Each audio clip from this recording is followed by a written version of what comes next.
So I threw away my homily. I threw away my sermon, and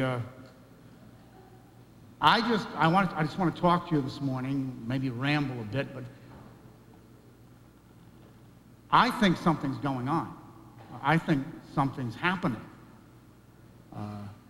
in the church and in the world, and like Pope Francis, I can say, well, if you agree with me, great. If you don't, send good wishes my way. Anyway, but I just got some thoughts that I want to talk about this morning, and I really do. I think something's going on. Father Dick and I both have called Tom Kreitz, and we're going to be turning in our Subarus and see if he can get us some used Fiats. But that seems to be, that seems to be the way to go.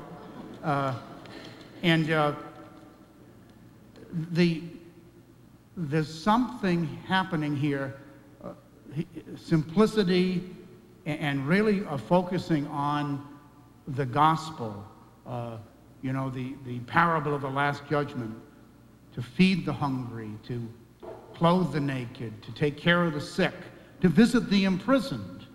And this afternoon in Philadelphia, Pope Francis will be going to a prison with inmates in there for serious crimes. And they've made him a chair, a papal chair. So I hope he uses that chair. I hope he does for the Mass later on this afternoon.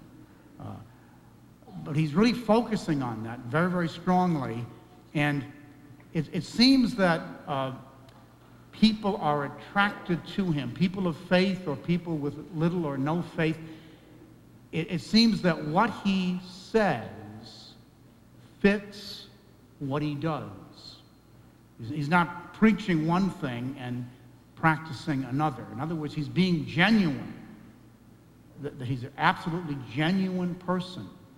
And children, they can spot a phony right away. It's almost like an instinct. Kids know when someone's a phony. And people are just finding in Pope Francis someone, I think, who's very genuine. He practices what he preaches, and the rubber meets the road, and he's walking the walk. This is what I noticed when he went to the White House, President Obama, when he went to the United States Congress, when he went to the United Nations. I was able to hear and watch the way he was received. And I am just so pleased the way our country has received him. This is beyond what I had hoped. He's really being beautifully received and welcomed and listened to. I just think something is important going on. And he didn't put anybody down, and he didn't scold anybody, and he didn't lecture people. He came just as a family member, a brother, and let's dialogue, let's talk, let's listen. He's a great listener. That's what I noticed. I don't know if any of you were able to see the interfaith prayer service at Ground Zero. Beautiful. Here he was with other Christians and with people of other faiths, Jewish, Muslim, Hindu, and all gathered together at Ground Zero, praying together to God. And praying for forgiveness and praying for mercy and praying for peace. A beautiful thing. Now, I think we've got to try to, by God's grace, be that way, where we can reach out to everybody. If we're going to be a good Catholic Christian, we've got to be able to meet and talk and befriend everybody. Everybody. People who disagree with us, still reach out to them. I remember when the new Episcopal priest came to Wolfboro, Father Bill Peterson, and we were meeting with him, and he said, I'm actually a Lutheran, he said. I'm a Lutheran priest. And Father Dick said, well, my dad's a Lutheran. And the two of them just went over and started talking about what it was like growing up. And so how could Father Dick not be ecumenical? His father was a Lutheran, and all of his cousins on that side were Lutheran. That's ecumenism. Ecumenism is between and among Christians.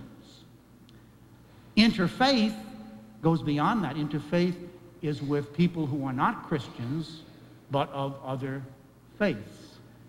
And so, quickly, my story is about my Jewish uncle. And my grandfather died in the Spanish flu epidemic in 1918, and people were dying in this country so quickly that they just had a wagon come down the street, and they would take the bodies out of the houses and put them in the wagon and bury them.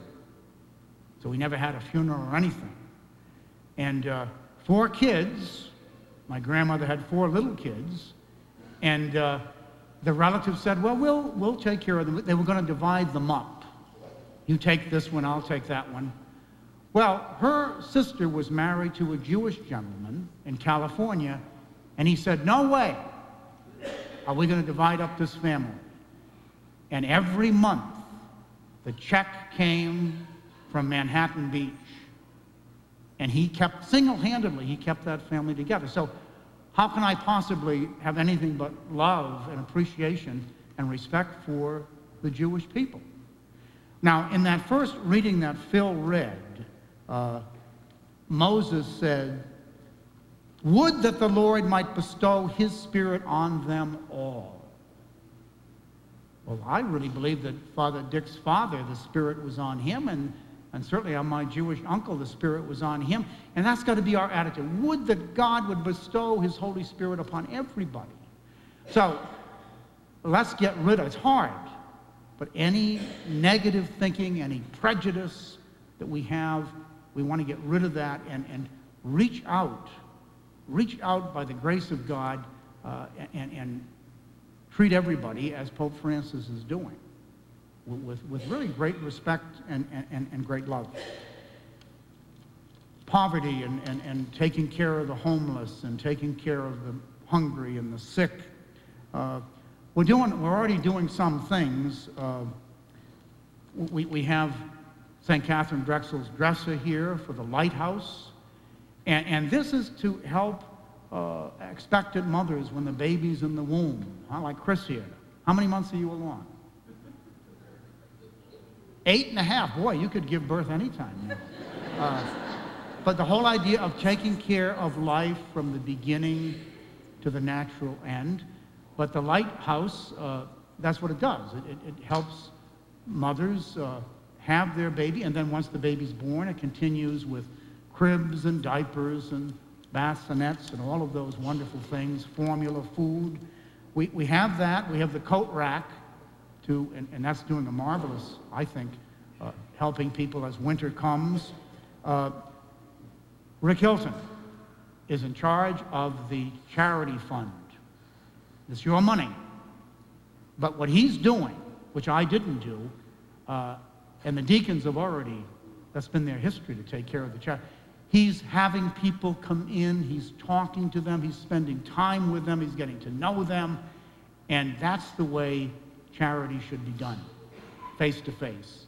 So keep up that good work. He's the man on that. Catholic Charities, you know, the New Hampshire Food Bank is Catholic Charities, and we support Catholic Charities to the hilt because they're our charity.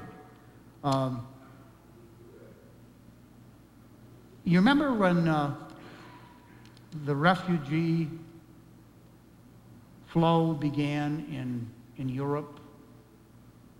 Not very long ago. And Pope Francis got up and he said, I want every parish to host a family. I want every convent, every monastery to host a family. Well, if you don't mind, the Budweisers are here, Judy and Larry, they're here. They came to me and they said, look, if our country begins to sponsor refugees, our house, our home is open. That we have room. We would be very happy to sponsor a refugee family. So if it happens, we're ready to go. We've already got a home, the Budweisers, and in our parish, we can sponsor a refugee family. We can do that. We really can do that. You know, we have a good relationship with Father John in Ghana, and have helped build a roof on his church.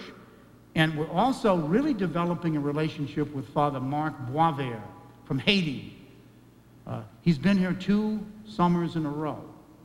He's from Lewiston, Maine, and one of the things I like about him, he just tells you like it is. You know, he says, look, I'm here. I need your prayers. I need your support. I need your money. I got 450 kids in an orphanage. And I like the direct approach, the marvelous ministry, the gospel ministry that he is performing, and we're supporting him. But the good news is that he has invited us to come to Haiti. A group of us could go and visit him and visit the children, see what's going on in the orphanage and the schools and the clinics. I just think that if we can do this, it keeps us focused. It keeps us on track, that we don't just think of ourselves, but there's a big world out there. And there's a lot of needy people, and we got to care and share.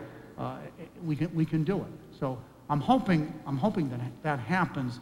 Norm and Agnes Dugas are dear friends of Father Mark Boisvert, and so they're willing to help organize a group to visit Haiti. At the United Nations, you know, he said that 2 things are going to destroy this planet: violence and greed. And when you think about it, that makes sense. Violence and greed are going to destroy this planet. Now, when he got to Philadelphia, you know who stole the show? Right there, St. Catherine Drexel. His big homily, his opening homily in Philadelphia, and she's a Philadelphia girl, was about St. Catherine Drexel. That as a young woman, she went to Rome and visited Pope Leo XIII, a very elderly man, and asked him what he could do to help the Native Americans on the reservations. And he, being a very wise man, said, what about you? And that changed her life. What about you? And that's what Francis's homily was all about. What about us?